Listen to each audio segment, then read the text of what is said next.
Premiering Sunday, September 26th, right after Archie Bunker's Place. Archie's Gloria has her own series. Grandpa Archie, promise you'd pick us up as soon as she screwed up here. Don't fool around. Gloria's raising Joey by herself and working as a veterinarian's assistant. I can clean up after animals. I was married to Michael for 12 years. Premieres Sunday, September 26th.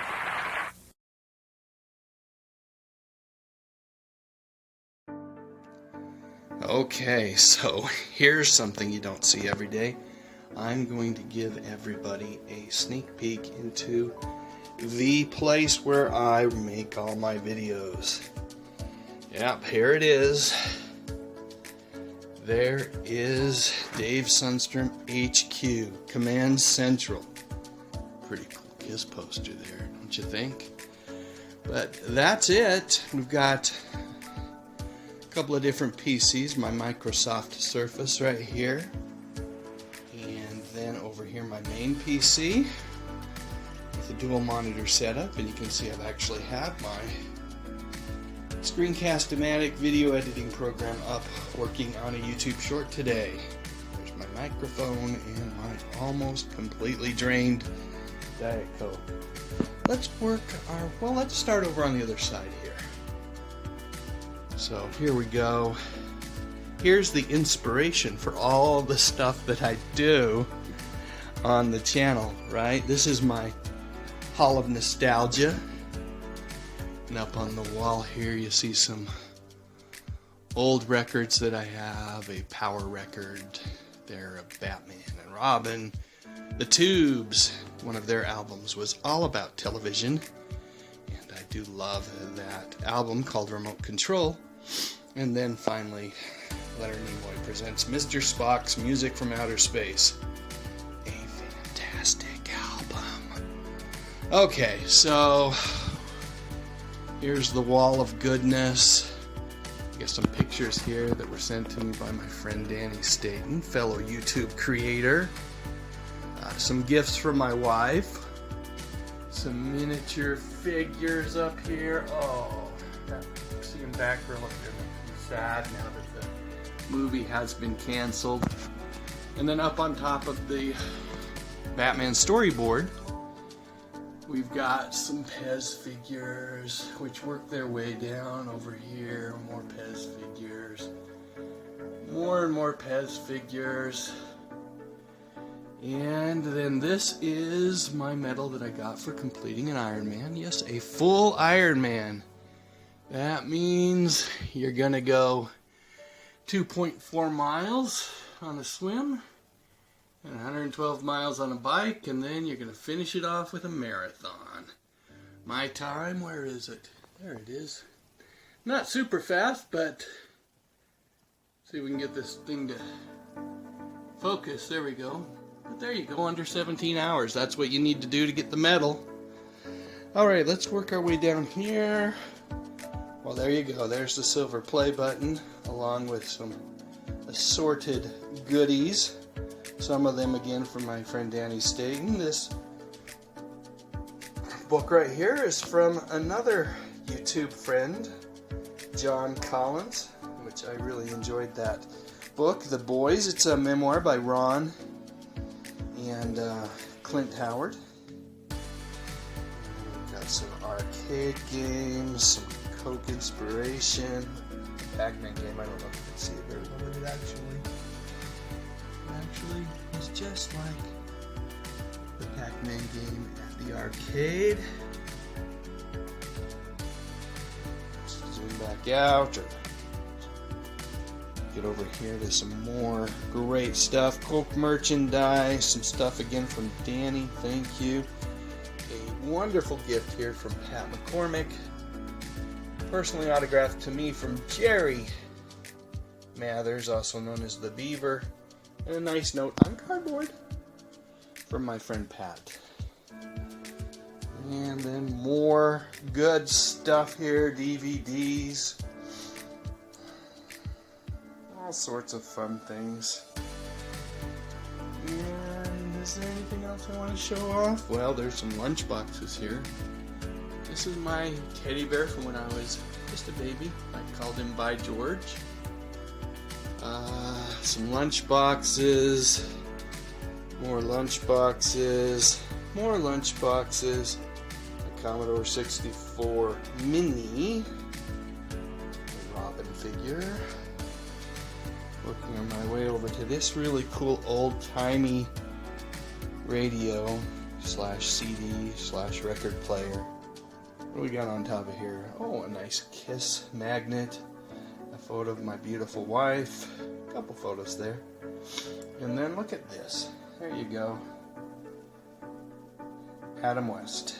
That's an original autograph that I got from him when he came out here to Utah way back in the late 80s. I think that's about it. You can see this is my calendar of things that I try to do in terms of when I try to release certain videos. Sticky notes as to videos that I want to work on next. All that kind of stuff. And then down here, that's a mess. But hey, there's the new issue from my magazine. I've just started leafing through it. Can't wait to leaf through it some more. Alright folks, I hope you've enjoyed this brief sneak peek at Dave Sundstrom HQ and, of course, the Hall of Nostalgia. Hope everybody has a great remainder of the day and, well, an awesome week.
The Live Stream Code and Rating Administration has rated this online event PG. All ages admitted. Please be kind and stay on topic.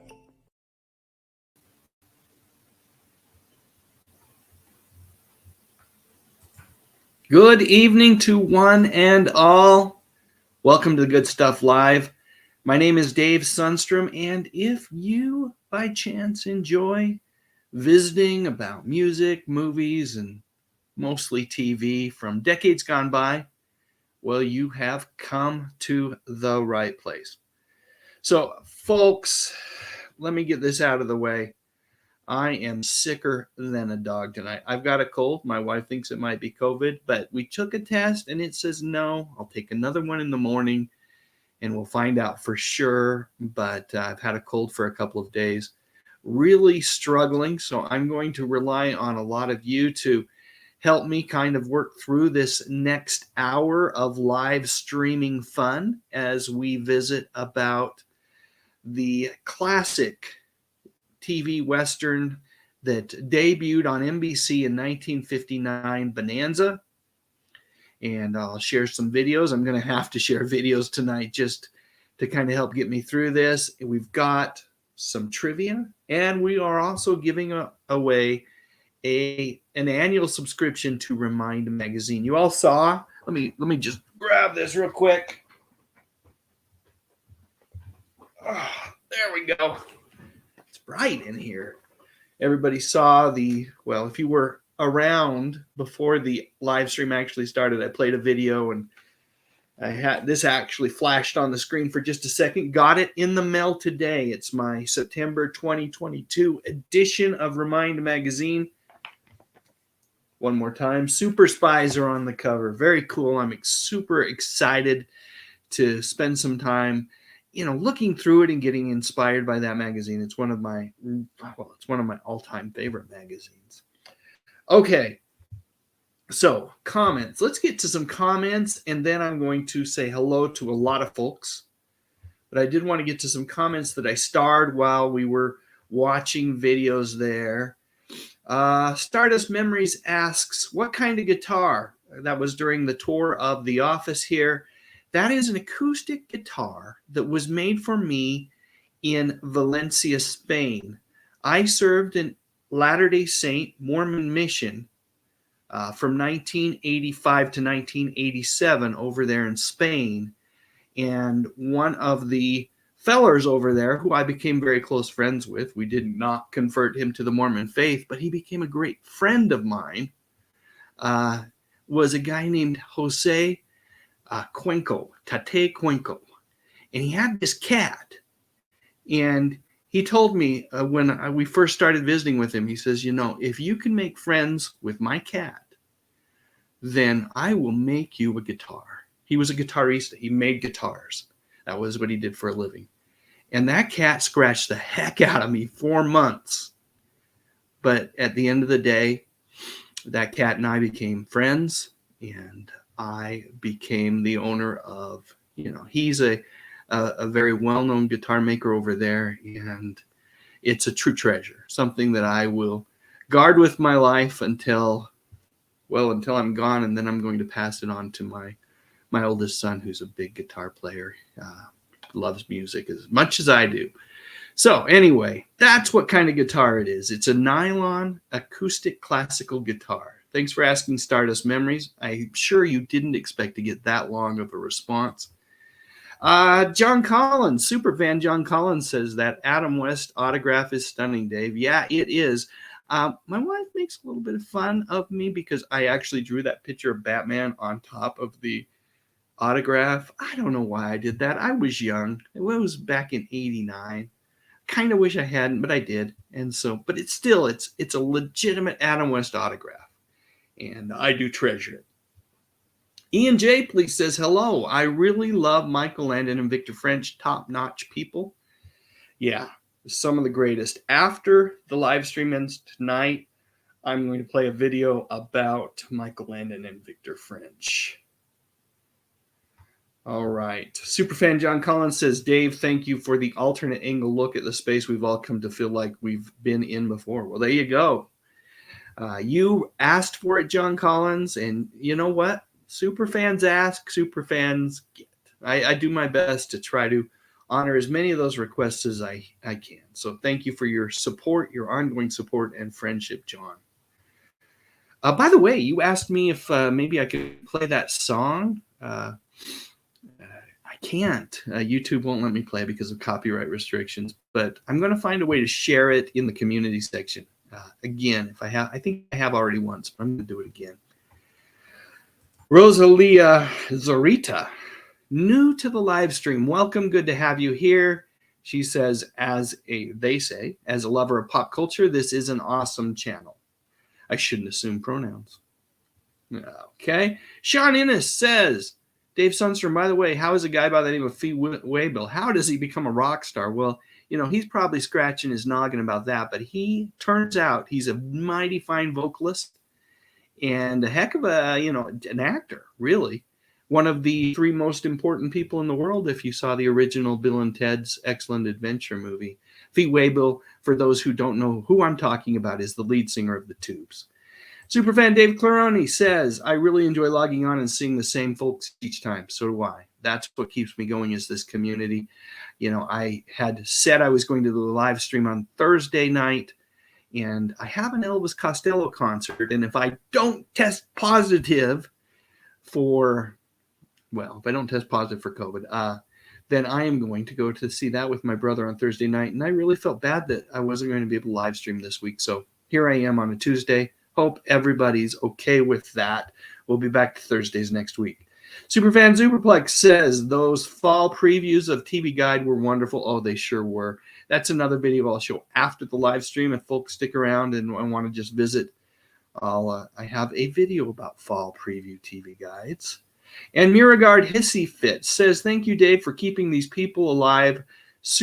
I am super nostalgic, sad watching a lot of your videos because I was so happy growing up with a lot of these awesome people. Thank you. Well, you're very welcome. I don't want to make you sad, though. I want to make you glad. Let's cherish and celebrate all of the great entertainment that has been left behind, MH. Okay, so with that said, now I'm going to get out of the starred comments, and I am going to say hello to as many people as I can, as quickly as I can. Sarita Abney, great to have you here. Jerry Gillespie's here. Elaine Solomon, welcome to the live stream. Tom Lemery, Superfan Superplex is here. Raja1938 is here. Gary Carpenter, Justin Aylett, a.k.a. the Braidwood Inn, Lance Chaffin. Let's see. Now I'm going to start scrolling. Let's see. Yeah, Jerry says, hey, Dave, remember Pernell Roberts also played Trapper John in the MASH spinoff, Trapper John MD, in the late 70s and 80s. Great show and great supporting cast. Wayne Rogers was asked first. I did not know that he had been asked first. Good info. Thanks for sharing that, Jerry. And yes, Pernell Roberts, who was an early regular on Bonanza, was later on in Trapper John MD. Kenneth Wilkinson, welcome to the live stream. You can hear my sniffles. Sorry, folks. I'm just not going to be able to block them out tonight. Adrian James, welcome. Superfan Emily Miller, back around 6:30 my time, 8:30 Eastern. Hopefully you are back now. That was from a while ago. It shows you how far behind I am. Danny Staten, Superfan Danny Staten, YouTube creator, the genius behind the channels, the Daily Dan's Good Stuff, the Fat Comic Book Guy, Danny Staten, Daily Dan's blog. There's so many channels that he works on and where he shares all of his, his love for the good stuff. Let me keep scrolling here. Superfan Tracy Roth Myers, welcome. John Doe, welcome. Yeah, sorry about the sniffles, folks. Brenda Bunch, good to have you here. Hope everything is going well. Keith E., welcome. Good to have you here with us this evening. Thanks for reminding folks to hit that thumbs up button. Always good to get a like or two. And let's see. Superfan Rom58 is here. Good to have you with us this evening. Hope all is well. Saw a few of you over on Rick 9G's live stream last night. That was a lot of fun. Rick's such a great guy and such a real force for good on YouTube too. Doctor and Matters, welcome to the live stream. James Dye, welcome. Boy, if I miss anybody, I apologize. Ian Japley, welcome. Good to have you here. I think I said hello to Superfan Superplex, but I'm going to just say it again just in case. Scrolling through Terrell, Eugene Bellinger, good to have you with us. Hey, I was starting to work on that Liz and Jean Segal video, and then everybody decided to vote for Jamie Gertz on my latest poll, so I've got to do that one first. So Jamie Gertz video coming up very soon. Right now, superfans have preview access to a video that's a little bit different for me. It's on the secret life of Morris the cat. And I had a lot of fun making it, and that will be published tomorrow. So hope folks enjoy it when it is published. And I hope the super fans that have been watching it for the last day or two have enjoyed it as well. Pat McCormick's in the house. Good to have you with us, my dear friend. I think I said hello to Rom58, but I'm going to say it again. Miragard Hissy Fit, always a treat to have you here. Hope all is well. Let's see. John Doe says this channel is extremely underrated, needs more subs. You know what? Here's the deal. A dirty little secret. Subs are nice, but they really don't matter anymore when it comes to YouTube and getting success as a creator. It's just views. It's views. It's not comments, which I love reading comments anyway, so please never stop. It's just people watching the videos. So, you know, my ask of all of you is if you click on a video, well, I'd love you to click on my videos, and then I would love you to watch them until the end. That really helps me more than anything else. All right, let's see. Yeah, thanks, Pat. I hope I get feeling better as well. Thank you, Jason. Just a cold, I hope. Just a cold, I hope. Thanks for asking, Gary Carpenter. Ken Pope, welcome to the live stream. I do not know if we're ever going to see those final 3 seasons of Bonanza on DVD. It makes me angry when, you know, just how slow they can be about getting those out, and then, you know, they sometimes just stop before they finish releasing the entire series. Constant Sherry, welcome to the live stream. Good to have you here. Stardust Memories, welcome. Marlene Pearson, what a treat to have you here with us this evening. Tom, the Hungry Jerk, welcome. Good to have you here. Looks like we have a new member. I'm going to scroll down here, and hopefully I will be able to identify who that is quickly and welcome them as a super fan of the channel. Arnold Grimes, welcome to the live stream tonight. Let's see. Keep scrolling here. Elvis Costello. Yeah, I'm going to go see Elvis Costello and the Hungry Jerk. Elvis Costello and the Imposters on Thursday if I can get feeling better. Obviously, don't want to get anyone sick.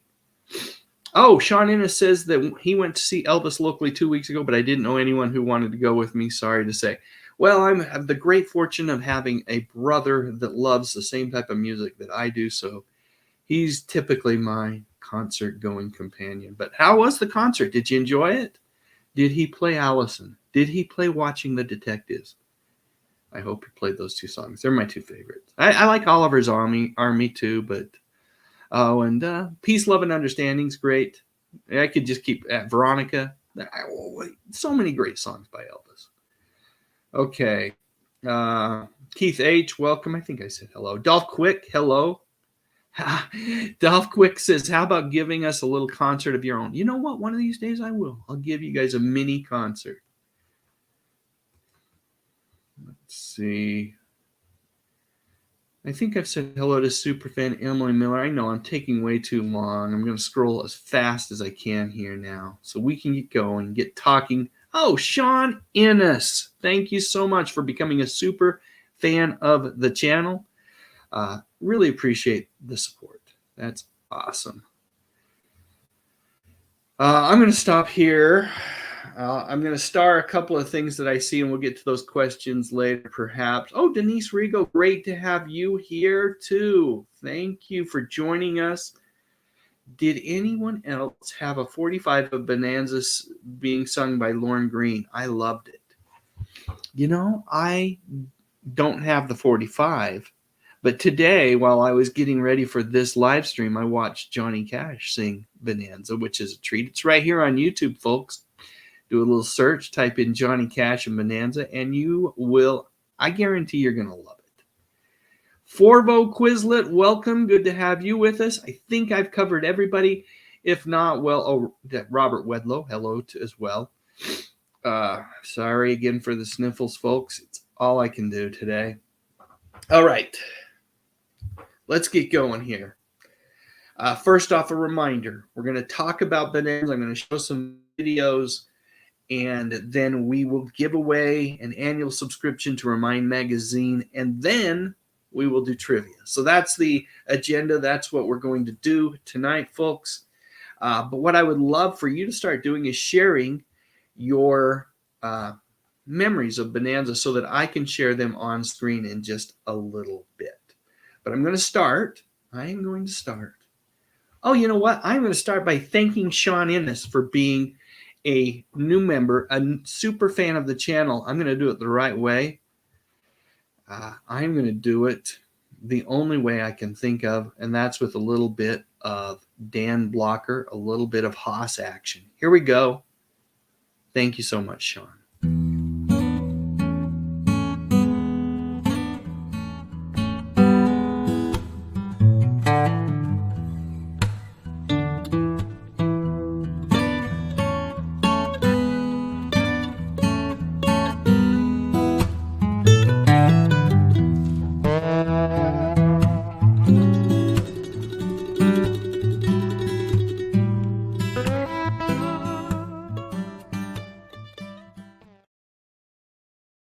And because we're talking about a new superfan, channel membership, I've got one more for you, Sean. What the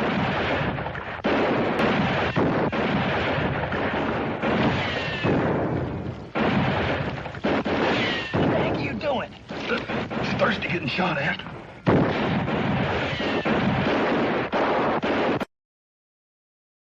It is indeed thirsty getting. It makes you thirsty getting shot at. Too bad it wasn't Diet Coke. I've got my Diet Coke in here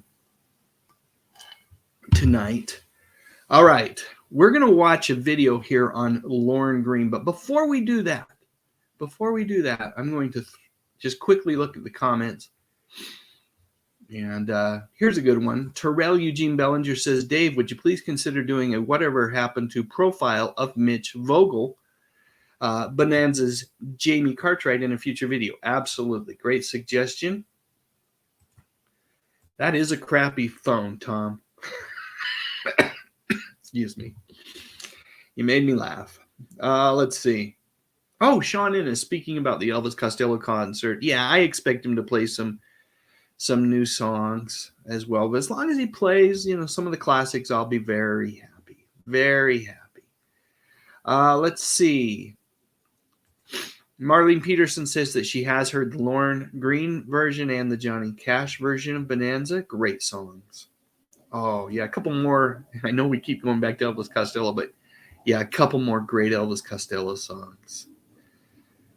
I sure hope my wife thinks I do, because I'm having some real chest pains. And if that's the case, I won't be going to the concert on Thursday.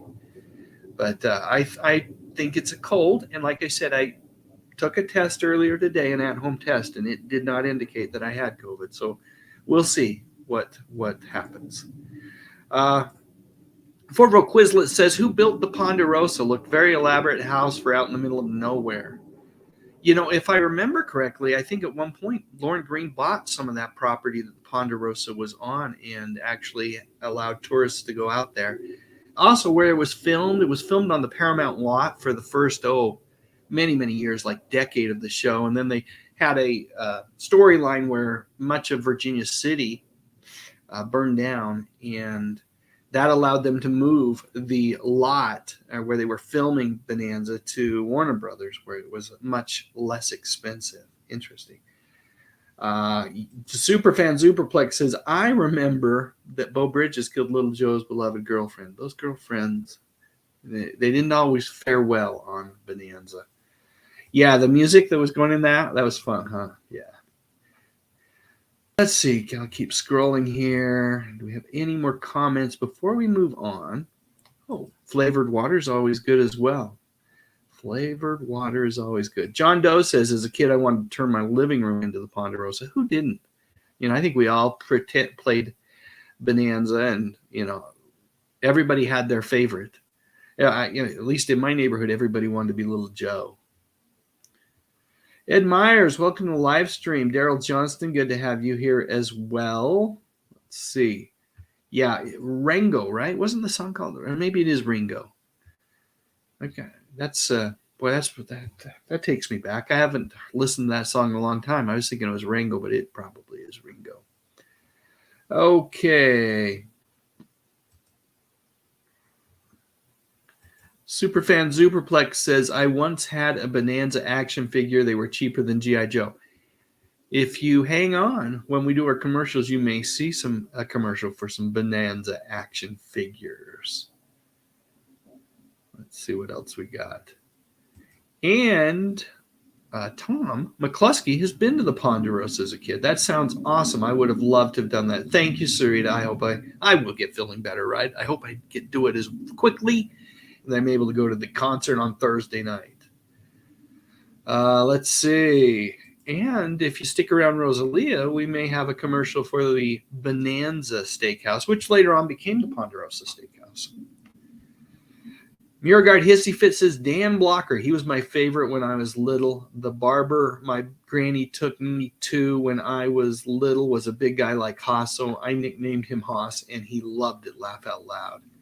That's awesome. Jerry Gillespie says, one other thing with Bonanza, it helped cancel the Judy Garland show, which was up against it in 64. It was unfair to Judy, who had a great variety show with superb guest stars. Yeah, some chest pains. Not extreme, though.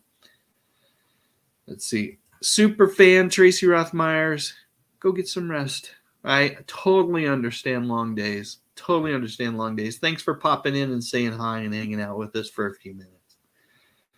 Let's see. Unfortunately, Lance, I don't believe Superfan memberships can be gifted if they're under $5.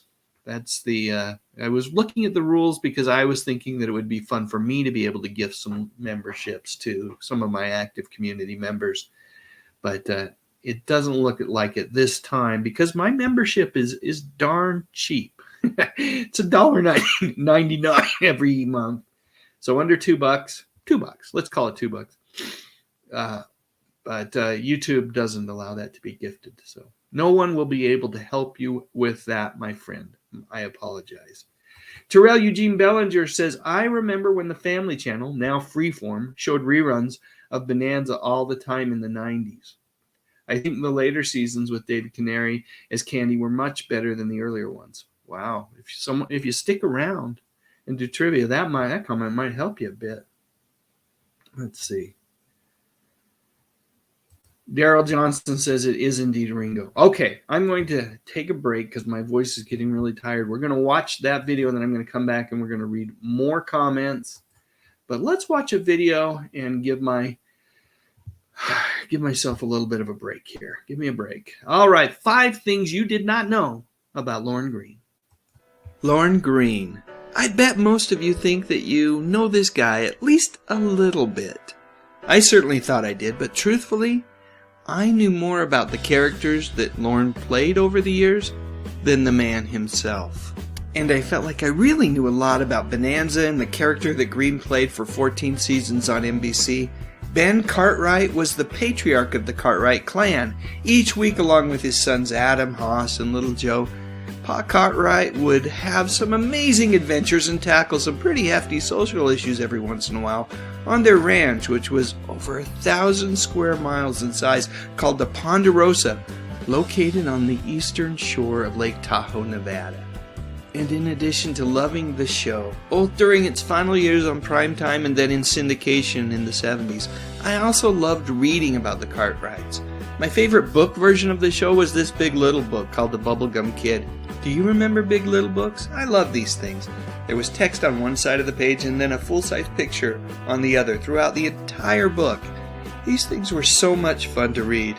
But anyway, let's get moving. Time to talk about Lorne Greene specifically and share a few things about the man that I didn't know, and I suspect that at least a couple of them will be new to you as well. Okay, number 1. Lorne was a proud Canadian. According to Wikipedia, during World War II, Greene served as a flying officer in the Royal Canadian Air Force, and he was also assigned as the principal newsreader on the Canadian Broadcasting Company's national news. The CBC gave him the nickname the Voice of Canada. However, his role was such that he had to deliver distressing war news, and his deep, resonant voice following Canada's entry into World War II in 1939 caused many listeners to call him the Voice of Doom instead, particularly since he was delegated to the assignment of reading the dreaded list of soldiers that were killed in the war. Over time, as you might imagine, this role had a profound impact on Lorne Greene. He knew that he needed to do something different. He wanted to lift people's spirits. He wanted to entertain. So after briefly taking on some additional narration opportunities, Greene packed his bags and relocated to the United States. Stage roles turned into television roles, and before you know it, in 1959, Bonanza debuted on NBC. The second thing that you might not know about Lorne Greene is that he really didn't think the show would make it. In an interview here on YouTube, Greene talks about being skeptical about the show's durability. He knew Bonanza was special, but he just wasn't sure that television audiences would feel the same way. The third thing you might not know is that Lorne Greene knew the show could not carry on for long after Dan Blocker's death. At the time, Greene told his wife, "That's it. It's finished." And while the show continued on for a 14th season without Blocker, his absence was severely felt. And in the end, Greene was right.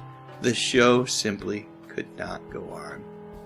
Number 4, Lorne Greene loved being a father in real life, and because of that, many of his television roles had him cast as a wise and guiding family patriarch. While many remember Greene's role as Adama on Battlestar Galactica, not quite as many remember him on ABC's short-lived series about a firefighting family titled Code Red. Regardless of role, Greene played the kind of father that we all desired. Strong and caring, willing to do anything for those that he loved. A few years ago, TV Guide ranked out television's greatest dads, and while I don't agree with how many of the TV dads were positioned in the rankings, see my Hugh Beaumont video for more on that. I do agree with their assertion that Ben Cartwright was one of the greatest. They ranked him out at number 2, right behind Cliff Huxtable.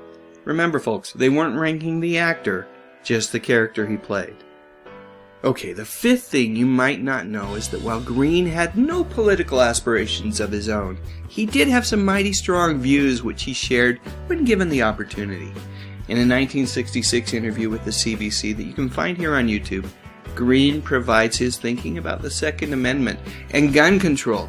Given everything going on in the world, and in particular in the US these days, it's interesting to listen to Greene talk about the issue well over a half-century ago. In a nutshell, Greene thought that gun owners should have to pass a test similar to a driver's exam, and that a certain amount of due diligence was required when allowing someone to purchase a gun. Greene was also an activist when it came to wilderness preservation. Some might even say he was something of an environmentalist. Much of his later TV work was dedicated to highlighting the challenges that still exist to this very day. It's really a shame that Greene passed away at such a relatively early age. He was just 72. I would have loved to have seen where Greene's passion about this wonderful planet would have taken him later on in life. Oh well, the official diagnosis of death was pneumonia due to complications from ulcer surgery. What a bummer. So that's it. 5 things that maybe, just maybe, you didn't know about Lorne Greene. You know what? 5 things, well, really not enough. Here in rapid succession are 3 more things worth mentioning. Lorne Greene was a recording artist. My favorite song was a little spoken word gem called Ringo that came off of this album, Welcome to the Ponderosa. He was also a longtime spokesman for Alpo. He was so attached to the brand that after his passing, the dog food maker's advertising, both in print and television, simply did not connect the same way with its intended audience. And of course, Lauren Green, along with Betty White, was a television tradition on the holidays here in the U.S., co-hosting the Macy's Thanksgiving Day Parade for years. Alright, that's better. Man, what a life. Truthfully, there's so much more to share about this guy. What a wonderful human being. I'd highly recommend that you search YouTube using the terms Lauren Green interview. There's a lot of good stuff out there, much of which will validate some of the things that you've heard on this video. Alright, now it's your turn. Please share your memories in the comments section, and while you're at it, I would love a thumbs up if you enjoyed this video. And I would be absolutely honored if you would consider subscribing to my channel. I talk about music, movies, and television, mostly from the 50s, 60s, 70s, and 80s. You know, the good stuff.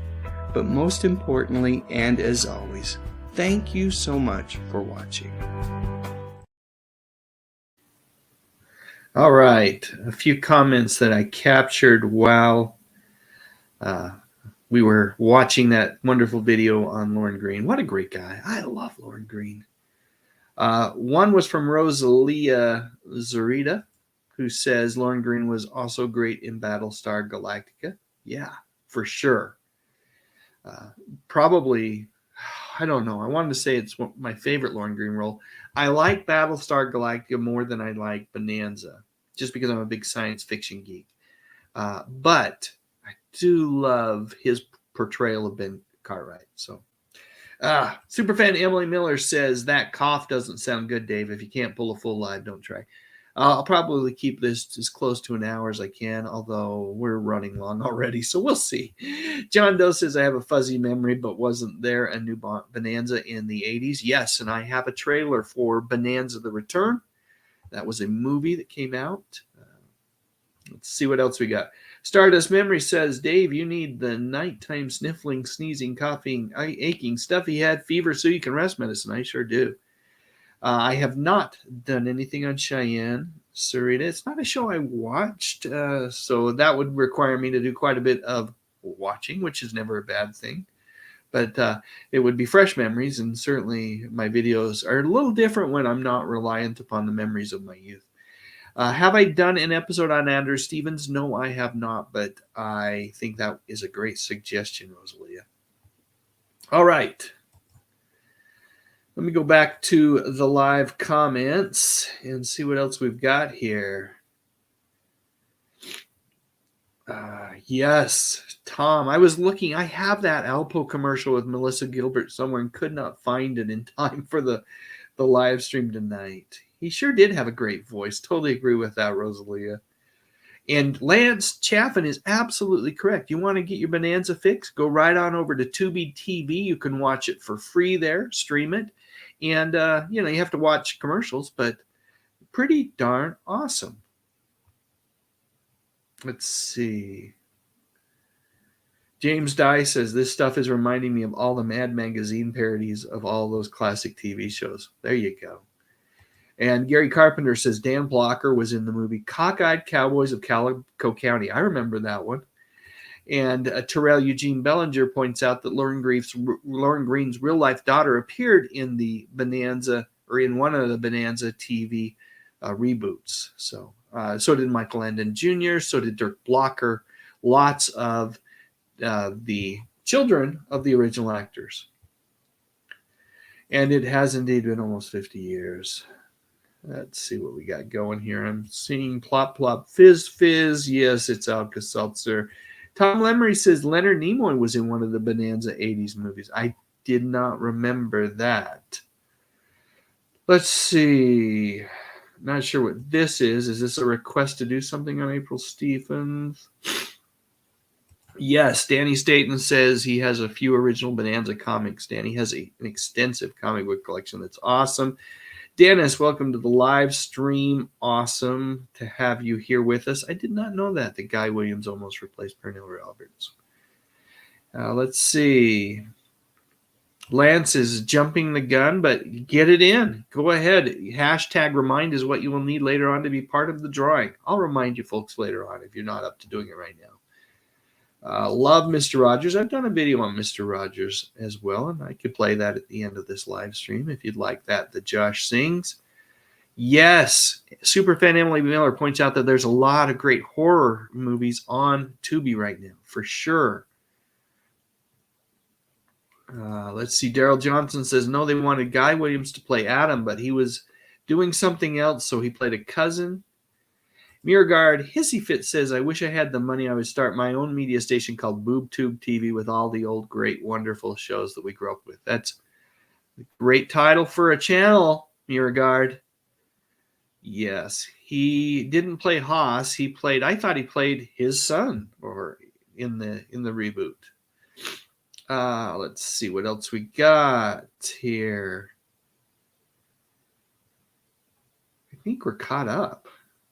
We are caught up. So please continue to share your Bonanza memories, and I'll do my best to share them on the screen and respond to them.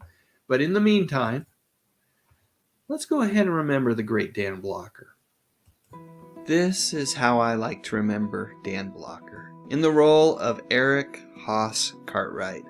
Just look at that guy. You can see it in his eyes. There's a quiet peace there that isn't an act. You don't learn that in drama school. Nope, that's all Dan Blocker. And that is why he was such an important part of NBC's long-running Western, Bonanza.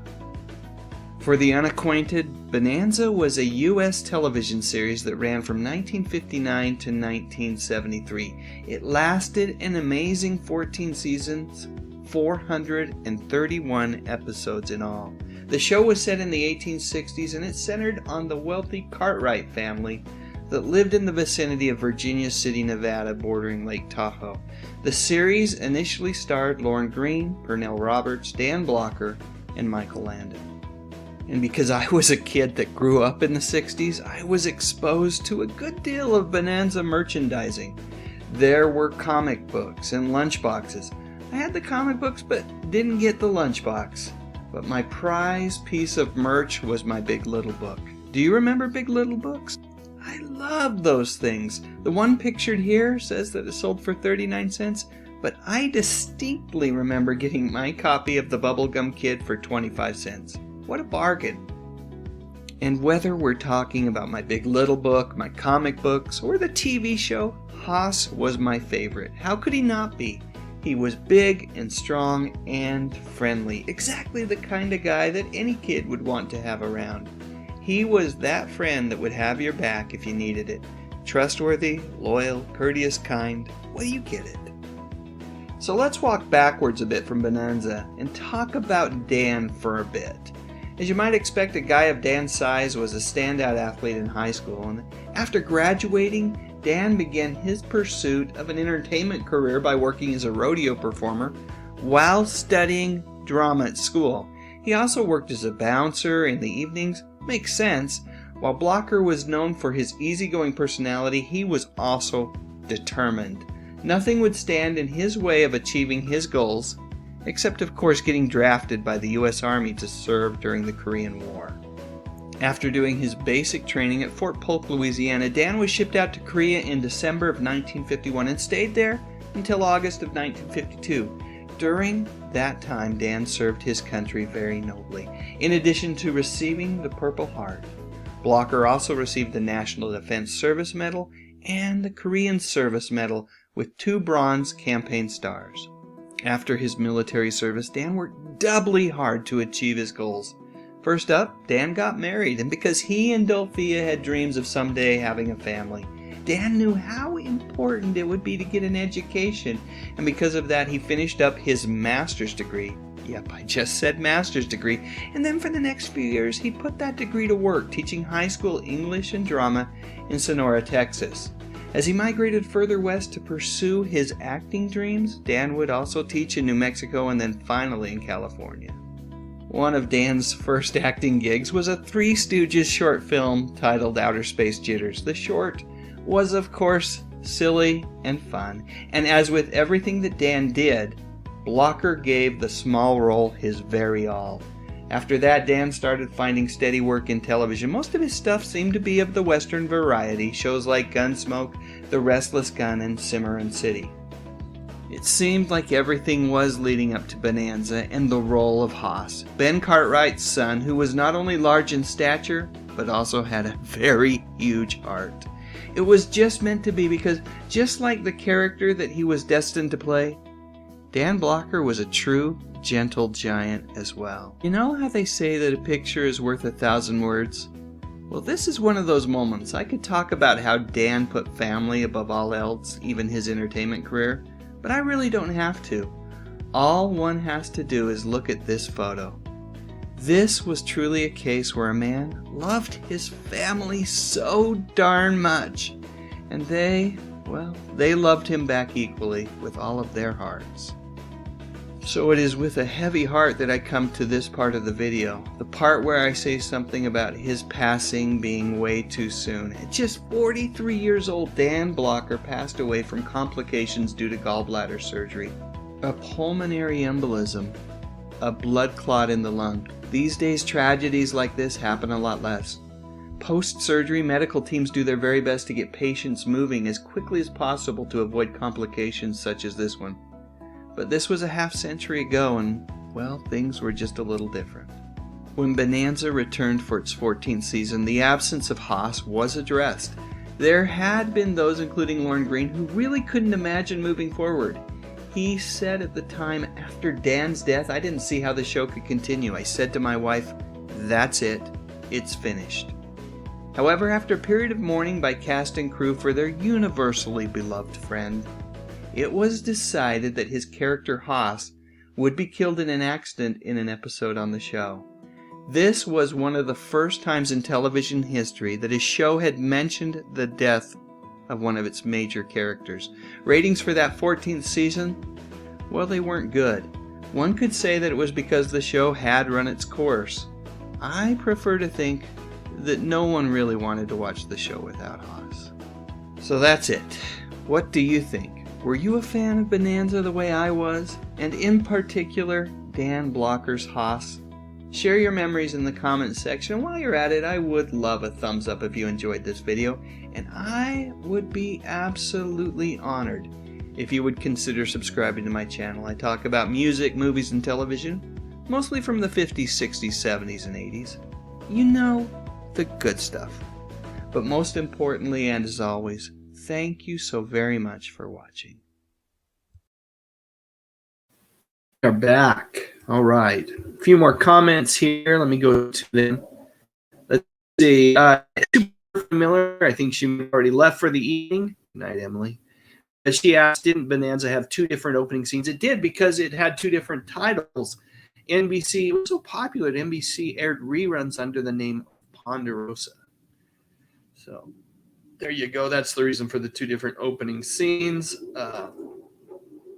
Emily was also asked if Dirk is only in his 50s. That sounds about right.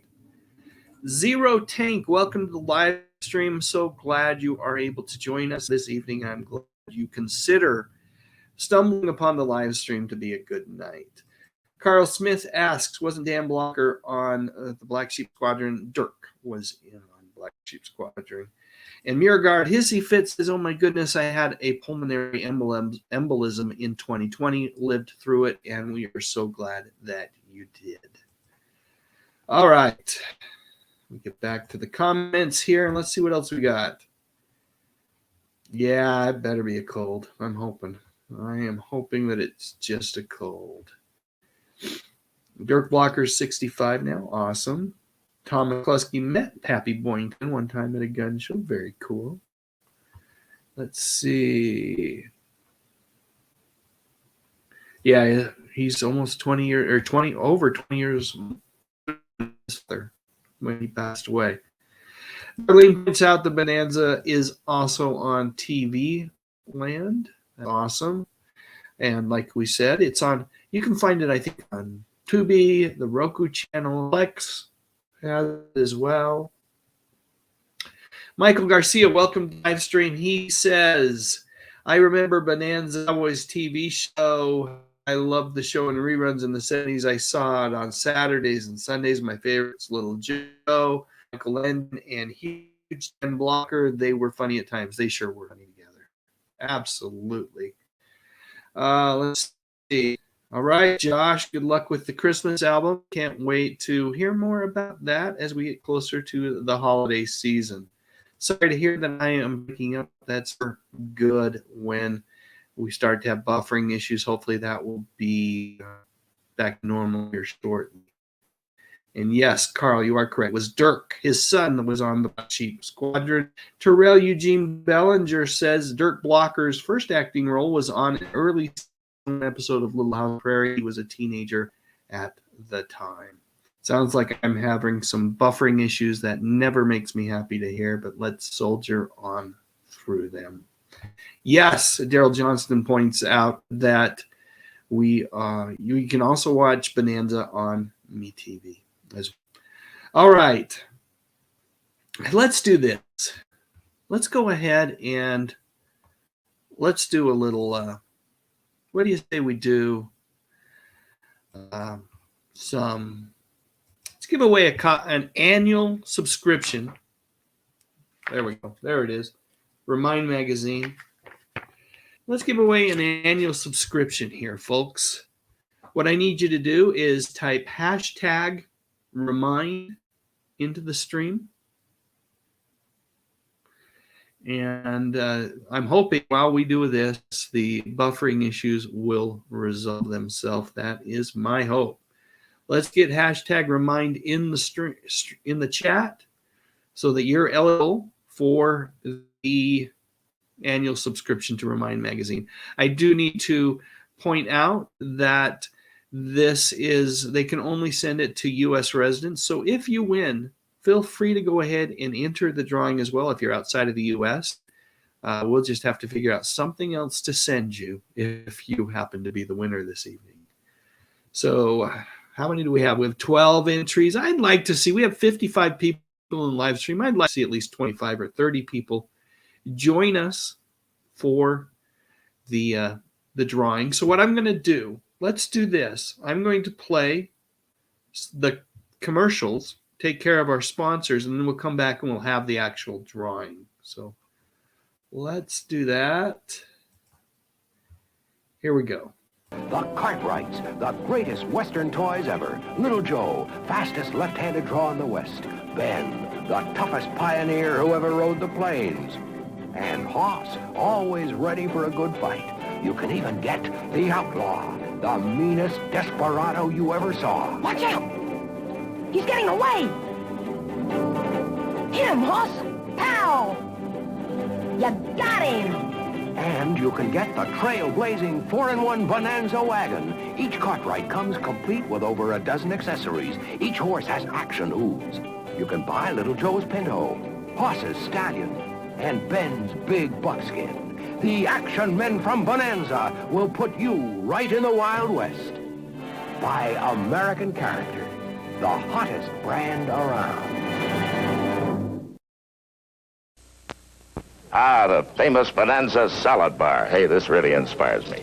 First, a bed of crisp, fresh lettuce, luscious ripe tomato, a ring or two of raw onion, a soupçon of crouton. Now, which salad dressing? Italian. Ah, French. Bonanza doesn't charge you for salad with your meal. Oh, may I? Even the second time around. Because at Bonanza, we want you to come back.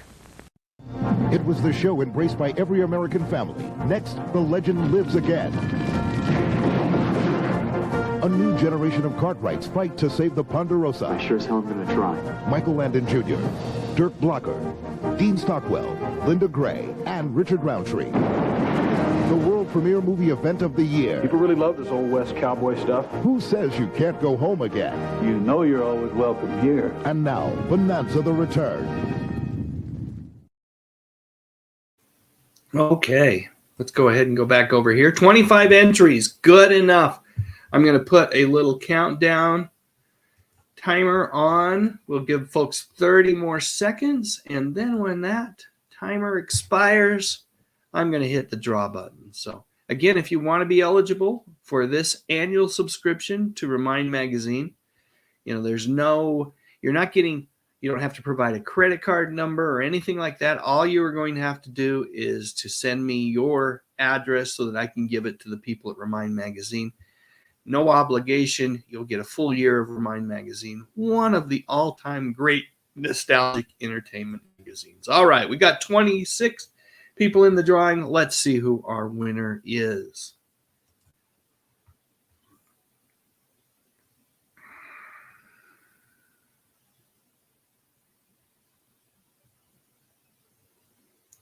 All right, tonight's winner is Beach Bum. Congratulations, Beach Bum. Here's what I need you to do. Please send me your address. I'm going to need your name and your address. It can be a P.O. box if that's what you have. But here's where I need you to send it. Send it to that email address, and I will forward it on to the good folks over at Remind Magazine, and they will get you all hooked up with a full year of Remind Magazine, and I am quite confident that you will love it just as much as I do. And folks, if you're watching this live stream after the fact, I'll put a link to subscribe to Remind Magazine in the description section of this live stream. So there's that as well. But congratulations, Beach Bum. That is phenomenal. It's great to have you here in the live stream, and it's awesome to have you win that annual subscription. All right. So here's the deal.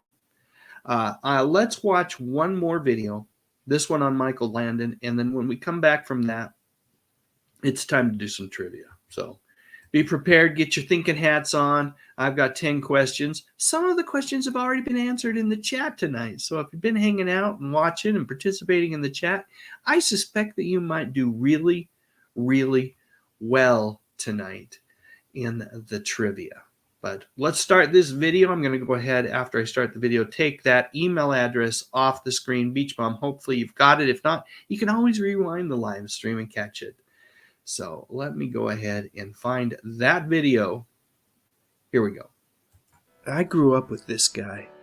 During my formative years, this feller seemed to be everywhere. And you know what? He always seemed to be such a force for good. Born Eugene Maurice Orowitz in New York City on October 31st, 1936, Michael Landon's first big brush with fame came with the role of Little Joe on Bonanza. That show ran for a whopping 14 seasons on NBC and really made Michael a star. But you know what? That absolutely wouldn't have happened if Michael hadn't have received an athletic scholarship to USC. That brought him over to the other side of the country, and by the mid-50s he had started finding work in TV and in movies. As a kid, I didn't remember this movie at all. It came out before I was born. While maybe it isn't Landon's best known role, it is one of his first. So I guess it is truly fitting that Michael's birthday is on Halloween. After Bonanza ended its run, Michael starred in NBC Television's version of the beloved Little House on the Prairie books. On the show, Landon played the patriarch of the Ingalls family for 9 wonderful seasons. But truth be told, he was much more than just the star of that show. He was the driving force behind it. Michael really connected with his castmates on the show, and they all looked up to him. They respected what he had accomplished during his career, and many of them looked to him as a mentor. Of all of the cast members, I don't think anyone was closer to Michael than Melissa Gilbert. The two of them had a very special bond from the very beginning. In fact, when Michael saw Melissa's audition, there was no doubt in his mind that she was the best choice to play the character affectionately nicknamed Half Pint. Another person that Michael became extremely close to was this guy, Victor French. French played Mr. Edwards on the show, just like I'd imagined him when my father had read us those Little House books so long ago. He was a rough and troubled, salt-of-the-earth kind of guy with an absolute heart of gold. From everything that I've read, it feels fair to say that Michael and Victor seemed to bring out the best of each other, and whenever they hung out, you knew that some sort of hijinks would occur. Both of these fellers knew how to have fun, and whenever they were together, the frivolity and mirth just seemed to increase exponentially. After Little House came Michael's final TV series, Highway to Heaven, again with Victor French.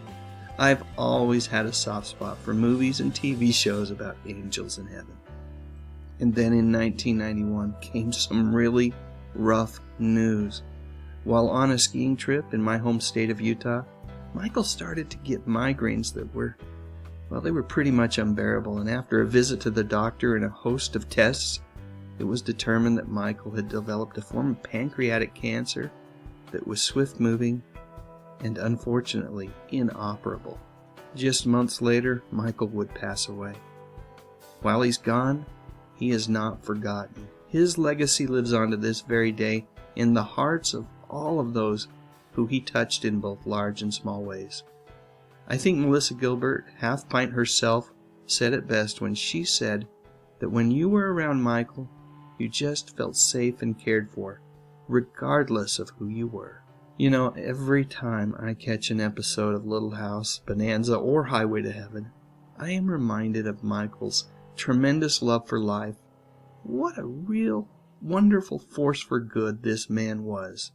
All right, now it's your turn. Please share your memories of Michael in the comments section, and while you're at it, I'd love a thumbs up if you enjoyed this video, and I'd be absolutely honored if you would consider subscribing to my channel. I talk about music, movies, and mostly TV from the 50s, 60s, 70s, and 80s. You know, the good stuff. But most importantly, and as always, thank you so much for watching. All right. Hey, we've got the trivia already up. But before I do that, let me just get to a couple comments that deserve to be responded to. Let's see. Muragard Hissy Fit asks if I'm ever going to do anything on British TV. I haven't watched a lot of British TV, and that makes it difficult for me to do them. But I never say never. It's possible that I will in the future down the road. I kind of just, for the most part, I let inspiration kind of take hold. And in many cases, inspiration is guided by my own personal memories of watching television when I was a kid. Rom58, superfan Rom58, says, I particularly enjoyed the Bonanza episodes featuring Hop Singh and Mr. Haas. Fun chemistry. Boy, they sure did have great chemistry. And superfan Superplex says, William Conrad is the right guy to promote a fast food chain. He sure was. What a voice. The minute you hear it, you just, oh, there he is. John Doe says he got his issue. Did you win Remind Magazine or Retro Fan? Well, whatever it is, I'm sure it is fantastic. I love both of those publications. Helene Solomon says, I'm meeting Melissa Gilbert soon. And Carl Smith says, I mainly remember Michael Landon as the family patriarch on Little House on the Prairie. And Tom Lemery says, speaking of Little House on the Prairie, Michael Landon did indeed read with Melissa Gilbert during her audition. They had such good chemistry together. Wonderful, wonderful actors. All right. Okay. I am not going to be paying attention to comments now for the next little bit because we are going to do trivia. So let me go ahead and pull the trivia up onto the screen. Let's see.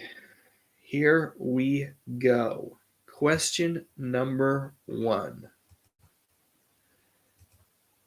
Who is the patriarch of the Cartwright family? And folks, I know this one's an easy one, but I want to give, it's kind of like free spot in the middle of bingo. I want to give everybody a chance to get on the board with a score. So, who is the patriarch of the Cartwright family? Your choices are Adam, Ben, Eric, or Joseph. Who was the patriarch? In other words, the father of the Cartwright family. I'm going to throw the timer on, and then in 30 seconds, less than that now, we will go ahead and reveal the answer. You, my dear friends in the YouTube community, are welcome to put your answers in the chat if you want, or you can just kind of lock them in your noggin. That's what I typically do when I do trivia on other live streams. Alan Newsom, he's a guy that has an Andy Griffith podcast. He does one, and I really enjoy his trivia quite a bit. Anyway, the correct answer here is, of course, Ben. is the patriarch, the father of Adam, Eric, who is Haas, and Joseph, who's little Joe. All right, let's keep moving. Keep rolling. Moving on to question number 2. We'll get scores after the third question. Which one of these names does not belong to a member of the Cartwright family? Boy, I just helped you all out if you were listening. Adam, Andrew, Eric, or Joseph? Let's go ahead and put the timer on because this should be relatively simple now that I've kind of helped out a little bit. Which one of these names does not belong to a member of the Cartwright family? Is it Adam, Andrew, Eric, or Joseph? Uh-oh, running out of Diet Coke. Bad news. Okay. Get rid of the timer. The correct answer is Andrew. There was no Andrew Cartwright, to the best of my knowledge. Question 3. What was getting a little tougher? What was the name of the sheriff on the show? Was it Harold Loffer, Jimmy Stark, Roy Coffey, or Steve Sloan? Starting the timer up, and I will read the question and provide you with your choices one more time. What was the name of the sheriff on the show? Was it? I think he appeared in just under 100 episodes over the course of the series run. Harold Loffer, Jimmy Stark, Roy Coffey, or Steve Sloan? Oh, yeah. The cold is no darn fun, folks. You guys know that. We've all had colds. All right, the correct answer is, of course, Roy Coffey.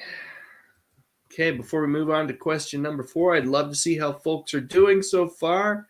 Throw me some scores, people. I'll just wait here patiently for scores to start showing up. Terrell Eugene Bellinger is 3 for 3. Superplex, 3 for 3. Lamont Bradford, 3 for 3. James Dye, 3 for 3. Carl Smith, 3 for 3. Nick Momonis, welcome to the live stream, 3 for 3. Karen Lester, 2 of 3. Good to have you here, Karen. Yeah, I'm not sounding good. I'm going to bed right after this live stream. Custom God is 2 of 3. Did I see that? Yeah, 2 of 3. Kenneth Wilkinson, 3 of 3. Helene Solomon, 3 of 3. RRT 2001, 3 of 3. Marlene Pearson, 3 of 3. Terrell Johnston, 3 of 3. Brenda Bunch, hey, no cheating, 3 of 3. Dennis Rigo, 3 of 3. Murgard Hissy Fit, 2 of 3. Proud Army Brat, 3 of 3. Dolph Quick, 3 of 3. Red X-Ray, where's that score? It's got away from me, 3 of 3. Yeah, it's been, you know what?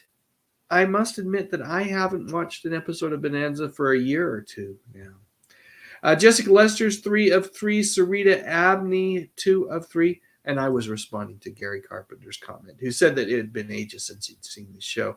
Keith E. is 3 of 3. There you go, 100%. Don't quit now. Don't quit now. But yes, the questions are going to get harder. Chris R. says, I have confusion. Let's see what else we got. Oh, I don't want to read that because that might be helpful. I believe, well, I don't want to, yeah. Tom Lemery's 3 of 3, and I'm going to stop there. There's conversation going on, which might help future questions, which I don't want to help. I want this to be at least kind of difficult for everybody. What was the name of the Cartwright family's cook? Was it Hop Sing, Jimmy Chan, Martini Falco, or Young Lou? Let's start the timer, and I will read the question and the answers more slowly. What was the name of the Cartwright family's cook? Was it Hop Sing, Jimmy Chan, Martini Falco, or Young Lou? All right, folks. Again, if you were paying attention to the chat, the answer has been provided. Let's go ahead and remove the timer and see. Yes, the correct answer is Hop Sing. Question 5. What war was the backdrop for the series? Was it the Civil War, the Revolutionary War, the Spanish-American War, or World War I? Again, what war was the backdrop for the series? The Civil War, the Revolutionary War, the Spanish-American War, or World War I? Feel free to put your answer in the comments if you want. or just lock them in your noggin. Whatever works for you. Civil War, Revolutionary War, Spanish-American War, World War I. The correct answer is bada boom, Civil War. Question 6. After this one, we'll see scores again. What was the name of the Army brat who became a ranch foreman? Was it Candy Canaday, Dandy Canary, Handy Harrison, or Sandy Sanderson? Let me throw the timer on there. We'll read it one more time. What was the name of the Army brat who became a ranch foreman? Foreman on the ranch. Was it Candy Canaday, Dandy Canary, Handy Harrison, or Sandy Sanderson? All right. Hopefully everybody's enjoying the trivia so far. Yeah, I know it's a little tough when you haven't seen an episode in a long time. Could have gone with some softball questions, but you guys are worthy of a little more difficult questions. I have that much respect for you all. And the correct answer is Candy Canaday, played by David Canary. Okay. Let's see how folks are doing in the comment section. Let's get me some scores, people. Get me some scores. Red X-Ray says, this is easy. He doesn't know what I'm talking about, saying these are tough. This is easy. Superplex is 6 for 6. Terrell Eugene Bellinger, 6 for 6. I would say, based on some of these scores, that it might be too easy. Carl Smith, 5 of 6. James Dye, 5 of 6. Let's keep rolling. Lamont Bradford's got 100% so far, as does Red X-Ray and Daryl Johnston and Nick Mamonis. Kenneth Wilkinson is 4 of 6, and RRT 2001 is perfect so far. Let's see. Karen Lester, 4 of 6. Denise Rigo, 6 of 6. Proud Army Brat, 6 of 6. Jessica Lester, 4 of 6. Helene Solomon, 6 of 6. You do know your Bonanza. You told me that you were going to be ready for this earlier today, so well done so far. Muragard Hissy, 4 of 6. Custom God, 4 of 6. Tom Lemery, 5 of 6. Marlene Pearson, 6 of 6. Yeah, I will be careful for sure. Sarita Abney, 4 of 6. Superfan Sean Innes. Bonanza was not his favorite show, but he's still 4 of 6. Awesome. Awesome stuff. All right. Let's do this. Let's go back over to the questions. How many seasons did the show air on NBC? So how many seasons did Bonanza air on NBC? Was it 8 seasons, 12 seasons, 14 seasons, or 2 decades on NBC? How many seasons did the show air on NBC? 8, 12, 14, or 20? Lock your questions in the chat or in your noggin. And we will go ahead and reveal the answer in 3, 2, 1. Correct answer is 14 seasons from 59 to 72, 73, somewhere around there. But 14 seasons, I think it was 73. Oh, let's keep moving. We're going to go through all the questions and we'll get final scores at the end. Question 8. We've got, during the final season, actor Tim Matheson played what character? Clem Foster, Griff King, Jamie Hunter, or Wayne Smith? Again, during the final season, actor Tim Matheson. Yeah, Tim Matheson from Animal House. Up the Creek, another fun movie. Anyway, Tim Matheson. Oh, Flatch. He was in Flatch. Played what character? Was it Clem Foster, Griff King, Jamie Hunter, or Wayne Smith? All right. Let me go ahead and take that off. And 4, 3, 2, 1. Correct answer is Griff King.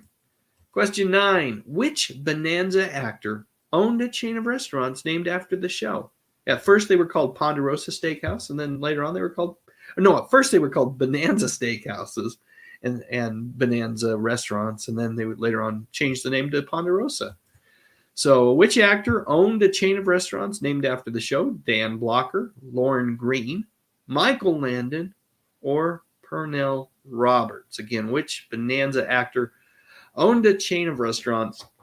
Boy, I'm going to sneeze. Owned a chain of restaurants named after the show. Okay.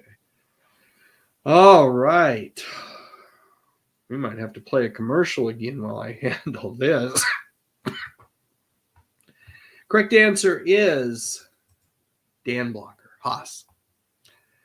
Okay, final question.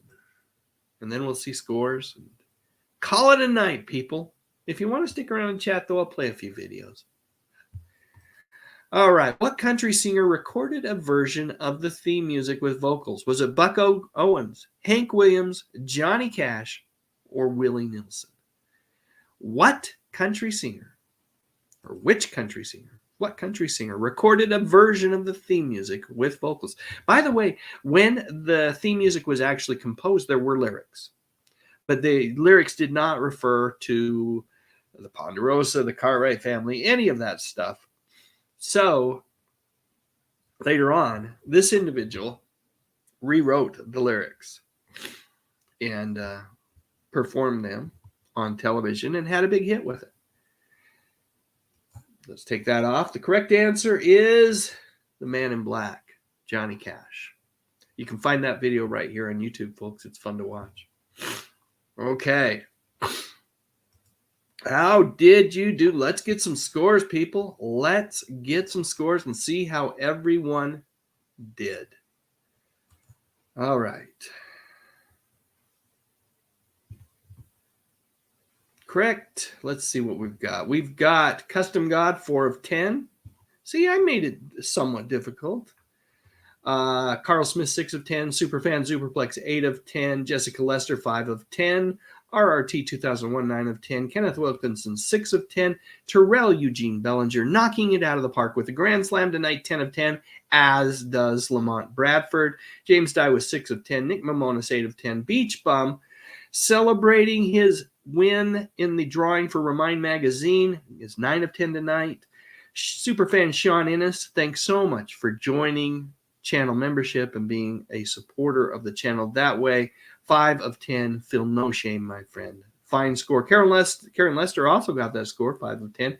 Daryl Johnson got 10 of 10. Nicely done. Tom Lemery, 9 of 10. Another great score. Proud Army Brat, perfect. 10 of 10. Dolph Quick, 10 of 10. Marlene Pearson, 10 of 10. Helene Solomon, I expect no less from you, 10 of 10. Dennis Rigo, or Denise, just keep saying Dennis. Denise Rigo, 8 of 10. Sarita Abney, 8 of 10. Murigard Hissyfit, 7 of 10. And Brent Heyman, welcome to the live stream, 10 of 10. Nicely done. I'm glad you enjoyed the trivia. RRT 2001. Red X-Ray says, worst character on Bonanza was Mitch Vogel's Jamie, what was his? Jamie something or other. Yeah, I'm going to go take some cold medicine, some water, and some vitamin D and call it a night. Keith E got 8 of 10. Thanks for sharing. Yes, I will be taking care of the cold shortly. Little Vicks might not be a bad idea. Yeah, and the hot tea is a great suggestion as well. Thank you so much, everybody. All right, so here's the deal. Truly appreciate everyone. Appreciate you all joining me for tonight's live stream. Like I said, if you stick around, I'll show a few more videos that I've promised, one on TV guides and one on the friendship between Victor French and Michael Landon. And then maybe, depending on the conversation, if it still looks like it's quite lively, I might play a couple more videos, just some fun stuff. But thanks so much for joining me tonight. You know, I truly do appreciate everyone that comes here, participates, the lively conversation in the chat. It's just, this level of engagement is another way that you show support for the channel, and it is highly, highly appreciated. So much so that I have a brand new thank you for your support video. No Haas this time, but I think you will all enjoy it. At least I enjoyed making it.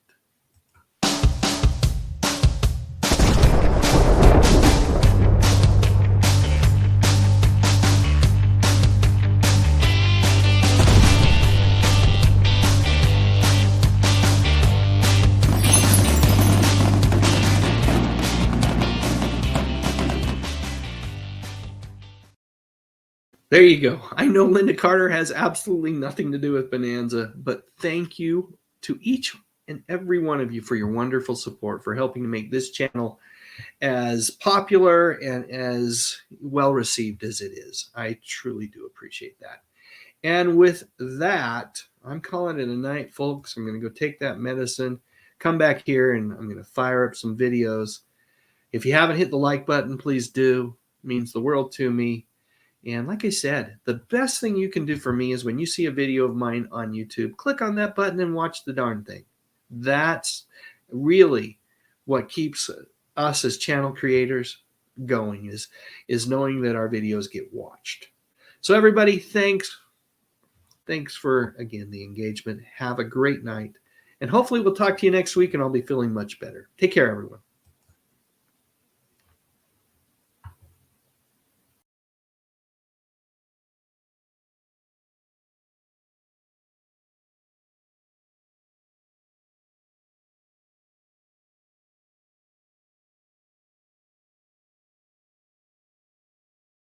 Growing up, TV Guide was my very favorite magazine.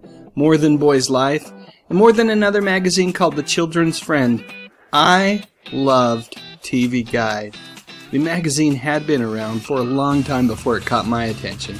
According to Wikipedia, the National TV Guide's first issue was on April 3rd, 1953, where it had a total circulation of about 1.5 million copies sold in 10 U.S. cities when it was initially distributed. The cover featured a photograph of Lucille Ball's newborn son, Desi Arnaz Jr., with the headline, Lucy's $50 Million Baby. One of the things that was really cool about the magazine was that it was published in digest size, and it remained that way for the first 52 years of its publication. Folks, I can't tell you how very sad I was when TV Guide became a normal-sized magazine. It was heartbreaking, really, because when that happened, I knew that a very special era of television viewing, my television viewing, had come to an end. After all, this was the magazine where I had learned about Bonanza, the Brady Bunch, and for heaven's sake, even Three's Company. And there was something just so darn magical about those covers. This one is a perfect example. Just looking at Bob Denver and Tina Louise here, they look like they're having fun, and I bet this show is fun too. I'm in, I'll watch it, I promise. Well, it turns out, I watched that show on and off for half a century. Heck, I still watch it even today on MeTV. Midway through the 70s, my father realized that the perfect gift for me when he got home from a business trip was a TV guide from the city that he had visited. I would scour the listings to see what shows were playing in that city that differed from the local programming here in Salt Lake City, Utah. Of course, my favorite issue every year was the annual fall preview. That thing was massively thick, and it was crammed with the most important information that I would need to commit to memory in order to ensure that I was able to maximize my television enjoyment. Hours would be spent reviewing the information about each new show. I distinctly remember reading the preview info about After MASH way back in the early 80s. Seemed like a big winner to me, a ratings Goliath for sure. Who could have predicted that a year later it would be gone? But even more than the previews for each new show, I just really loved looking at the black and white ads for new and returning shows. Often they would take up an entire page, and the words season premiere almost guaranteed that the episode would be a really good one. And although they were not always part of the fall preview issue, I knew that those fall issues would contain much needed information about what Saturday morning programming choices I would have to make. By the way, if you notice that the cereal in the background is none other than Mr. T cereal, well, you, my friend, are probably as nutty as I am about all this stuff. I also enjoyed the TV Guide close-ups that could be found taking up about a third of a page in the listings section. I was too young to remember this one, but holy cow, Batman, it's cool. But I do remember this particular close-up, and oh, was I excited for Kiss Meets the Phantom. The only challenge I had was how I was going to get away with watching it in our home. My father was convinced that these guys were working for the devil. The articles in TV Guide for the most part were pretty darn entertaining as well. Lots of great pictures and not too many words. When you're a kid, the more pictures the better. Speaking of lots of words, if the show being reviewed interested me, I would take the time to read Cleveland Armory's reviews. The guy was usually spot on, like in this one here. He really seemed to enjoy the mid-70s version of Ellery Queen starring Jim Hutton. Audiences, however, were less enchanted, and it never got the ratings that it needed to merit a second season. So what happened with TV Guide? Why is it that the incarnation of TV Guide that graces our newsstands today, well, it looks dramatically different and only comes out every 2 weeks? Truthfully, I think you have to blame this darn thing. On-screen guides and all of the good information that can be found there, as well as the internet as a whole. Yep, any piece of programming information that you might need is just a mouse click away. You can also point to streaming media. No one really needs to know when to watch a show anymore. The question that needs to be answered these days is, where can you watch it? And is it on demand? And while the covers of the new version are great, they just don't seem to have the same magic as the old ones. I don't know. I mean, this one's a pretty good cover, and the articles that are teased seem to be good ones. I think the problem is more likely me. Me and my old eyes. Eyes that, for whatever reason, found these covers more magical. I mean, come on, folks. How can you not want to watch a show about truck drivers with Claude Akins? And take a look at this 2-page advertisement for Battlestar Galactica. Amazing Frank Frazetta art. Way cool. Unrelated to all this, the original Battlestar Galactica should have ran much longer than 1 season. Okay, so that's it. We'll close with this picture. Charlie's lovely angels. When they were young, and everyone still got along. Anyway, did you love TV Guide as much as I did? Let me know what you think in the comment section. And while you're at it, I would love a thumbs up if you enjoyed this video. And I would be absolutely honored if you'd consider subscribing to my channel. I talk about music, movies, and television. Mostly from the 50s, 60s, 70s, and 80s. You know, the good stuff. But most importantly, and as always, thank you so much for watching. Beginning in the 70s, when TV viewers watched a program with Michael Landon in it, they were likely to see Victor French in it as well. It is well documented that for much of their lives, these two were very close friends. But you know what? It wasn't always that way. However, before I get going here, I want to say thank you to Lee Tracy Hall, who just happens to be Victor's daughter. I truly appreciate her willingness to share a few of her memories with me. Thanks again, Tracy. Alright, let's get back to Victor and Michael. Although both of them had found success in the entertainment industry, initially they seemed to be marching down different paths. Michael was the young, handsome heartthrob, while Victor, who started out following in his father's footsteps as a stunt double in TV and movies, well, he found himself playing the heavies. You know, the guys that were often giving the characters played by Michael Landon and others a hard time. Yep, Victor was often cast as one of the bad guys, a rough, no-good-nick that someone like the Duke here would need to round up and throw in jail. So when Michael and Victor eventually did cross paths on the TV series Bonanza, both were firmly entrenched in the character stereotypes that they'd been playing on screen for years. However, when these guys were off camera, they were actually fairly similar in many ways. In fact, they both wanted to be directors. Landon had directed some episodes of Bonanza, and when Victor wasn't playing a bad guy on screen, he could be found directing episodes of Gunsmoke, among other things. When Bonanza finally wrapped up and Michael began searching for his next big project, he decided that the Little House books by Laura Ingalls Wilder were the perfect follow-up vehicle for him. The show was perfectly cast, and for those of us that have been around long enough to remember its debut on NBC, we know that it was an instant hit, and it certainly was in my home as well. My own father had read us the Little House books at bedtime, and because of that, this show quickly became my sister Valerie's favorite thing to watch each week. I liked it, but I didn't love it the same way that she did. That said, one character that I really did enjoy was this guy, Mr. Edwards, played by Victor French. A mountain man when the Ingalls family first encounters him, he quickly became a fan favorite, and just like that, Victor French went from playing lowlifes and bad guys to a role that would endear him to millions of children worldwide. French played Mr. Edwards just like I had imagined him when my father had read us the books. He was a rough and troubled, salt-of-the-earth kind of guy, with an absolute heart of gold.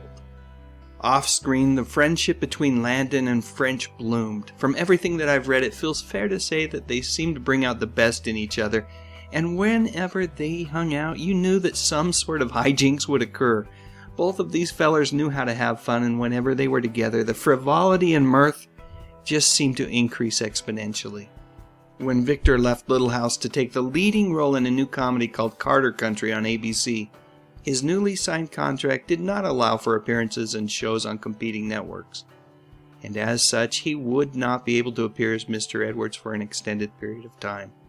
And while French was excited at the prospects of having his own show, he did feel badly that he wouldn't be able to continue to play the character that he loved so much. You know, there had been some conversation about Mr. Edwards having his own show, but at the end of the day, things just couldn't get worked out, and Victor, he felt badly that he hadn't been able to come to some sort of agreement with the folks that were putting together the deal. But even more importantly, he worried about his friendship with Michael. That said, Victor shouldn't have worried, because when Carter Country ended its run after a couple of seasons, Michael reached out to Victor and asked him if he wanted to come back to Little House. Fortunately, this time around, all parties were able to agree on a new deal that truly seemed to acknowledge the popularity of Victor on the show. I still remember the excitement in my home when we learned that Mr. Edwards was coming back. In a 1985 interview, French credited Landon with being, quote, the first to see beyond my looks, unquote, pushing to get him the part in Little House that allowed him to branch out from villain roles. According to French, the network wanted a name actor, but Michael stood by his guns and gave him the role that changed his career. Over the course of the remaining seasons of Little House, Victor became something of a mainstay on the series, appearing over 50 times. And when that show ended, and Michael began considering what would be next, one of the requirements was that his friend, Victor, be part of it. And Highway to Heaven turned out to be the perfect TV series for both of them.